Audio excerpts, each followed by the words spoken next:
আসসালামু আলাইকুম। কাউকে কোনো কিছু বানানো যেতে পারতো অর্থে আমরা কুড বি মেড দিয়ে বাক্য তৈরি করতে পারি। যেমন আমরা যদি বলতে চাই নাইমকে বোকা বানানো যেতে পারতো, আয়ানকে ব্যবসায়ী বানানো যেতে পারতো, তাদেরকে ফুটবলার বানানো যেতে পারতো, রাহাতকে আরো শক্তিশালী বানানো যেতে পারতো, তাদেরকে আরো দক্ষ বানানো যেতে পারতো। এইরকম অর্থে বাক্য তৈরি করার সময় আমরা কুড বি মেড দিয়ে বাক্য তৈরি করব। তাহলে আমি এই বাক্যগুলো ট্রান্সলেশন করি।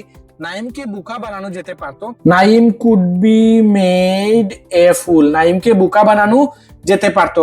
আয়ানকে ব্যবসায়ী বানানো যেতে পারতো, Ayan could be made a businessman, আয়ানকে বিজনেসম্যান বানানো যেতে পারতো। তাদেরকে ফুটবলার বানানো যেতে পারতো, they could be made footballers, তাদেরকে ফুটবলার বানানো যেতে পারতো।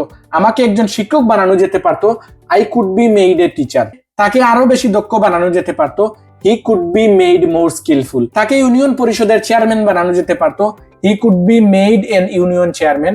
নেহালকে একজন প্রকৌশলী বানানো যেতে পারতো, Nehal could be made an engineer. তো আজকের ভিডিওতে আমরা শিখলাম কাউকে কোনো কিছু বানানো যেতে পারতো বা কোনো কিছুকে কোনো কিছু হিসেবে তৈরি করা যেতে পারতো অর্থে আমরা কুড বি মেড দিয়ে বাক্য তৈরি করতে পারি।